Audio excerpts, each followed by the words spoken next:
Құрметті оқырман, бұл әңгіме шалғай ауылда болған шынайы оқиға. Шаңырақтың ұйытқысы болған енесі өмірден өткен соң келіннің басына бұлт үйірілді. Күйеуі сатқындық жасап, өзге әйелдің жетегінде кетті. Ал қайын атасы келінді өтірік қорғаштаған болып, арам ойын іске асырды. Бұл оқиғаны өмірде болмаған деуіңіз мүмкін. Бірақ өкінішке орай, мұндай зұлымдық пен қорлық кей отбасында жиі кездеседі. Бірақ көбіне айтыла бермейді. Сабақ болсын деп жарыққа шығардым. Қара шаңырақтың есігін келін бақытпен аттаған. Үлкендердің батасымен, ағайынның ақ тілегімен тұрмысқа шыққан қыз жан-жағына нұр шашып жүретін. Бірінен соң бірін 3 сәбиін дүниеге әкелгенде төрдегі қариялар да, көрші қолаңда таңдай қақты. Нағыз бақыт осы шығар деп ойлады келін сансыз рет. Бірақ қара бұлттың қай күні үйірілерін ешкім білген жоқ. Енесі күлімсіреген күйі жүріп іштей дертпен алысып жатқан. Келініне сездірмеді.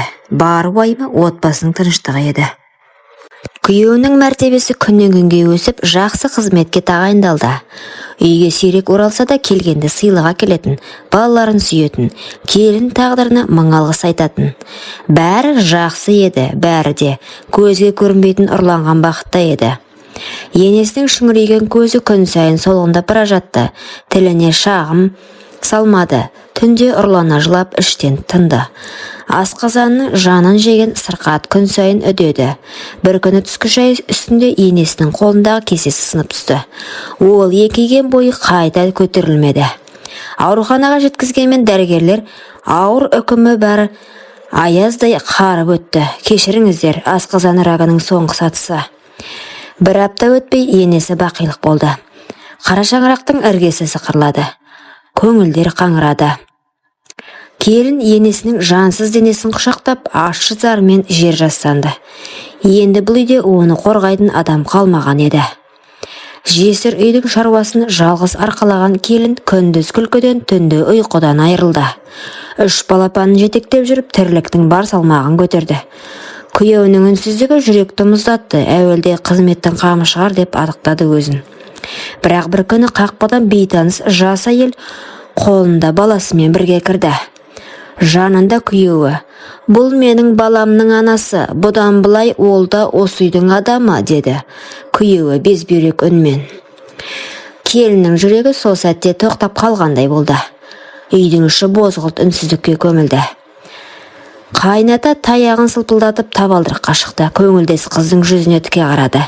"Бұл үйдің төріне зинақор аяқ баспайды", деп гүретті. Ұлына шапалақпен тартып жіберді де екеуін қуып шықты. Келін езіліп тұрды. Іштей әкесіне алғыс айтты, бірақ жараланған жүрек сарылмайтын еді. Келін енді жалғыз еді. Қара шаңырақтың ескі терезелерде күңіреніп тұрғандай сезілді. Кешкісін пеш басында 3 сәбиін құшақтап отырып үнсіз жылайтын. Түнде орнынан тұрып енесінің бос орындығын сипалайтын. "Мен шыдаймын, мен олар үшін өмір сүремін", деп өз-өзін қайрап жүрді. Бірақ ішкі күйзеліс оның нәзік жанын мүжіп бара жатты. Күндердің күнде атасы келіннің қасына отырып арқасынан қақты. "Қорықпа жаным, мен сендер үшін бармын, балалар менің ұрпағым", деді. Келін алғыс айтты. Енді тек осы кісіден тірек табармын деп үміттенді.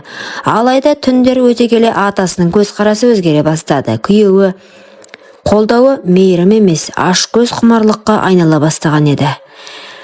Келін сезді, бірақ сенгісі келмеді. Ол түнде көзі ілініп кеткен екен. Қап-қараңғы бөлменің ортасында бір ауыр көлеңке пайда болды. Біреу қасына еңкейіп, бетіне ыстық демін бүркіді. Келін шошып оянды. Қайнатасының көзі шоқтай жанып тұрды. Қолын иығына салып тырп еткізбей ұстады. "Қорықпа, мен сендерді қорғаймын", деп сыбырлады. Келін бар күшімен қарсылық көрсетті, бірақ қажырлы қарияны жеңу мүмкін емес еді. Ол түнде келіннің арын таптады. Келіннің жүрегі сол сәтте мәңгіге сынды. Келін таң атқанша дірілдеп жатты. Жан жарасы тән жарасынан ауыр еді. Келесі күні қайнатасы ештеңе болмағандай шай үстінде жайбарақат отырды. Кешегі түнді ұмыт, Бәрі сенің амандығың үшін деп салқын дауыспен. Келін үнсіз киініп, 3 баласын жинап, шапанын кие салып үйден шықты. Бойындағы ауырлық зорлықтан да ауыр еді. Келін төркініне келіп еңіреп жылады. Анасы үнсіз тыңдады. Әкесі шапанын сілкіп: «Кім көргеннен қорқсақ, мына өмірде не істемекпіз? Еркек деген жүре береді. Сен тірлік үшін төссең болмас па еді?» деп зілді, деді зілмен.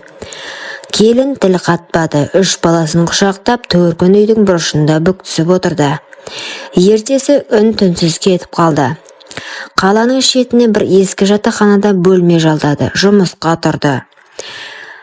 Балаларын күндіз балабақшаға, түнде қасына жатқызды. Күндер өтіп жатты. Аурудан қалған шошынысы кетпеді, бірақ ол балалар үшін күресті. 1 жылдан соң кафеге жұмыс істеді. Сол кафені жалға алды. 2 жылда пәтер алды. 3 жылы балалары мектепке барды. Келін қайта тұрды. Ал күйеуі жас көңілдеске алданып ақшасынан айырылды. Ол қыз өзге еркекпен кетіп, баласын тастап кетті. Күйеуі қайыршыға айналды, ішкілікке салынды. Әкесімен бірге араққа салынып, бір күні көшеде өлі табылды. Жылдар өтті. Келін жетімдер үйіне өткізбеді балаларын. Кафесі өсті, кішкентай асханаға айналды. Тұрақты клиенті де көбейді. Қыздары мен ұлдары ер жетті. «Анашым, сізге біреу жолықса, қайта тұрмыс құрыңыз» дейтін. Сол кезде ол үндемей жымиып қоятын. Іштей жауап берді: «Қызым-ау, мен сендерден басқа ешкімге сенбеймін ғой. Қайтадан біреуге жүрек ашып, сосын тағы сатқындық көремін бе? Жоқ, еркектен көңілім қалды. Ол көңіл қайтып ашылмайды. Оны жалған бақыттың қызығы өлтірген». Құрметті оқырман, өмірден алынған шынайы оқиғаларды тыңдағыңыз келсе, менің арнама тіркеліп, лайк, комментарий жазып қолдап кетіңіздер. Келесі кездескенше.